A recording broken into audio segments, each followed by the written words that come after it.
Hey guys, Jonah here, back once again with another beer review, and I'm going to do another one from the Polish beer box.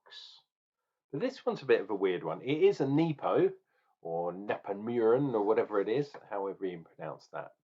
But it's in collaboration with another brewery called Gwarek.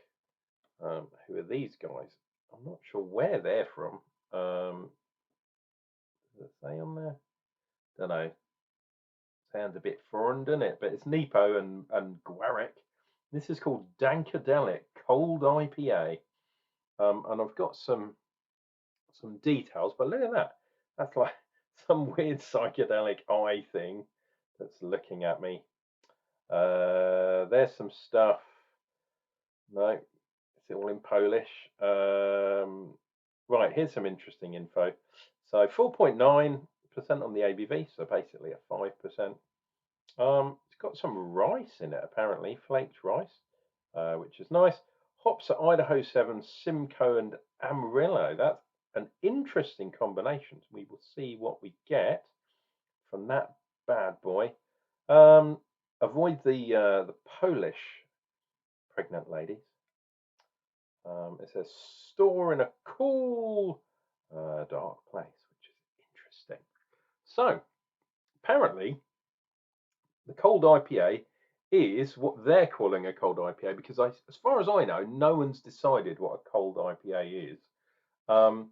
It's an IPA brewed with lager yeast and at colder temperatures. So it's brewed colder and it's using a lager yeast so that it can. So weirdly, isn't that an IPL, they used to call it? Invisible panty line? No, not that. It's basically a hopped lager. Don't know. Not sure what makes this an IPA apart from, of course, calling your beer an IPA still sells more beers than it would do if you didn't. If you called it Invisible Panty Line, you probably, yes, you know the beer I'm talking about, don't you, Devio? You disgusting people. But interesting, using yeah, different kind of ways of describing your beer. Right, let's crack this bad boy.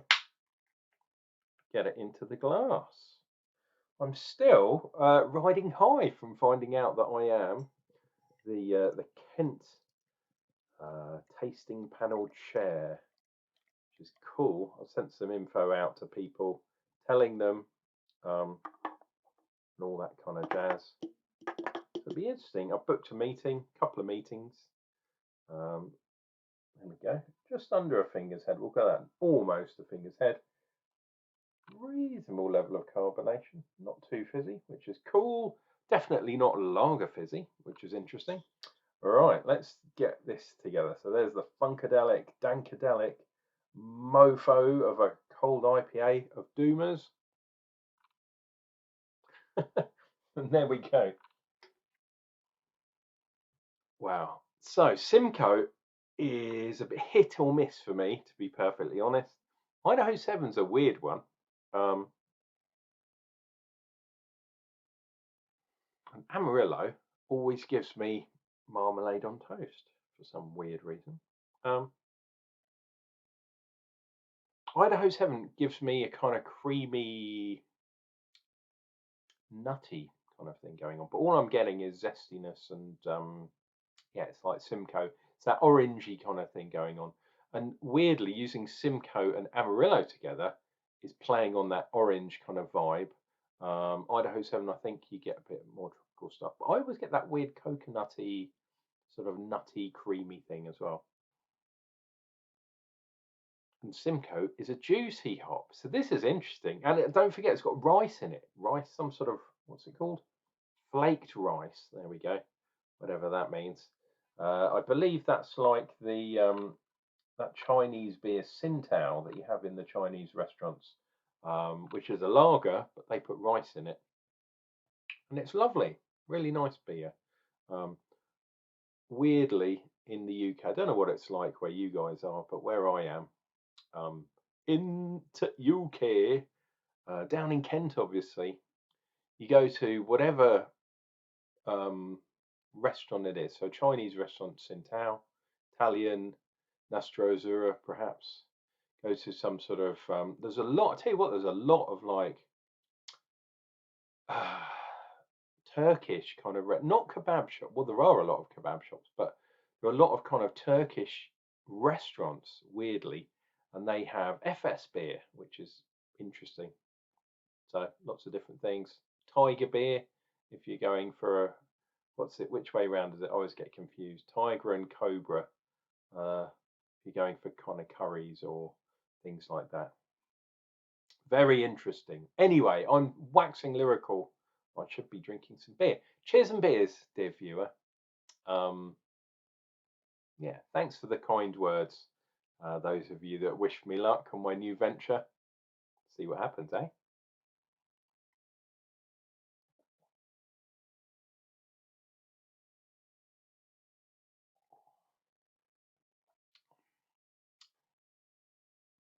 Wow. Okay. That's really interesting. So, predominantly it's Simcoe.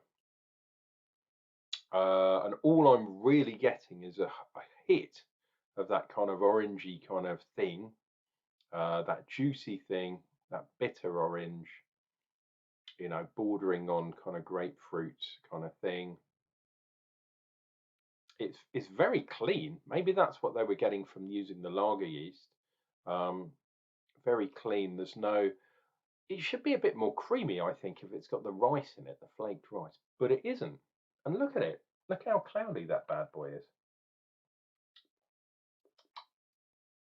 There is a bit of tropicalness there too. And maybe a touch of pine as well, which I guess is coming from the Idaho 7. But yeah, weird. What I'm not getting is the traditional kind of thing that I get from Amarillo, which is basically like marmalade kind of thing. But then it's probably hidden within the Simcoe as well. There is quite a big line going on there. We will see what we get from there. Interesting. Oh yeah. The other thing is the motorbike racing started this weekend, and oh my god, did it all go pear-shaped down in Australia? So not only were the racing like 2 o'clock in the morning or something, but there were some massive mistakes. The the racetrack messed up the tyres, so the tyre company said, right, we can't guarantee the tyres for more than 10 laps.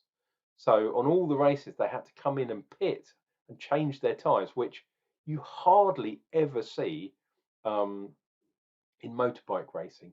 Usually you change bikes, but oh no, someone clever said, no, you have to come in the pits and change the tyres, but stay on the original bike. Just madness. And then one of the Australian races, someone crashed, their engine blew up, covered the track in oil, and it took about 2 hours for them to clean up. So all the all the stuff I'd recorded, because I wasn't going to stay up, all the stuff I recorded was nil and void. I saw right up to the final race, and then the coverage cut off. Nice, well done, Eurosport. You messed it up. So I'm going to have to wait for the highlight show to see the last race.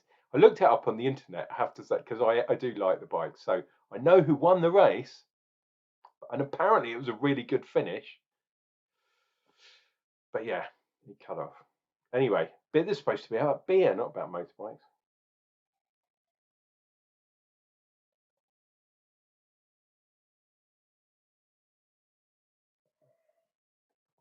Beer and bikes don't mix, kids, unless you're at home watching the bike racing. And this is Superbikes, this is not Grand Prix. That's starting in a couple of weeks, I believe. Wow, look at that line. That is a selfishly fat line there. Wow, that's crazy. So we're doing quite well with regards to foam watch. I mean, that top line is still hanging around. So I guess flaked rice helps you. Oh God, look at the barnet. It's all gone pear shaped. Uh, I've just had a bath, so you know my what little hair I've got left on my head has gone all flowery, and put some product in it. But no, I want to drink beer. That's my main focus. I should focus more, dear viewer. You should know that by now. And if you're new to the channel, it's not always like this, although it is sometimes. But why don't you subscribe and click like down below? Why don't you leave me a message as well? It really cheers me up, that kind of stuff. So thank you in advance. And if you're an old stalwart and you watch quite a few of my videos, you're used to this nonsense.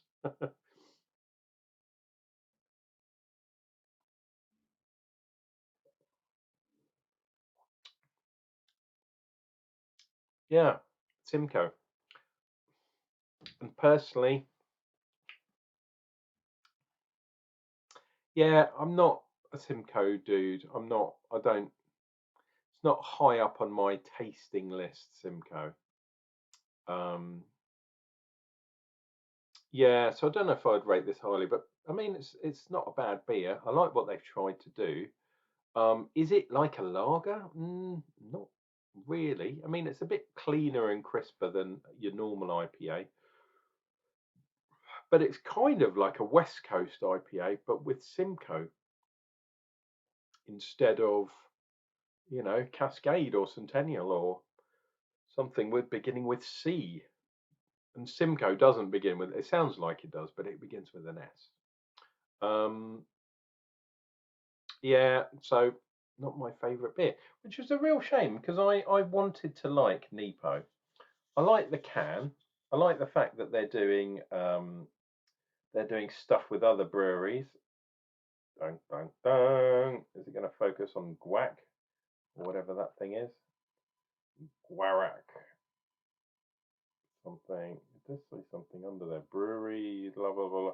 It's going to be in Polish, so I've got no clue. And my eyes, oh my god, that is tiny writing. My eyes are pretty bad. So yeah, it's not a bad beer. If you like your orangey, your zesty, sort of juicy beers, why not try this one? It's quite good. It's got Simcoe in, so you're probably going to like that. Anyway, for me personally, there are better IPLs or cold IPAs or whatever people are calling beers of this make.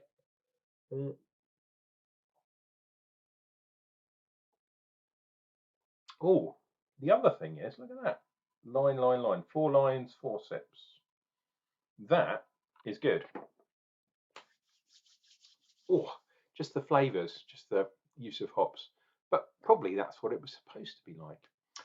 Yeah, so a question for the viewers that are still with me. Have you tried Brewster, the company that sends beers out to you? Um, I have had some feedback from Beer 52 and they've given me some money back, but I'm thinking of trying some other sources for beers. Um, yeah, so Brewster is one of the ones where you basically choose a brewery and they send you sort of 6, 7, 8, 9, 10, however many beers it is, but all from a certain brewery, and you do a different brewery every month. So as opposed to an area or a loose collection of beers that Beer 52 does, Brewster actually does it from a different brewery. So I was thinking about giving them a go, perhaps. And their lowest tier is 29 quid, I think. So very similar to Beer 52 prices. Anyway, let me know down in the comments what you think. Have you tried them? Are they any good? Are there any alternatives? Um, yeah, I do have some other ideas, but anyway, meet me in the comments, dear viewer, and we'll talk about it there. This has been Uncle Jonah. I will return for more beer reviews, and I'm going to do that real soon.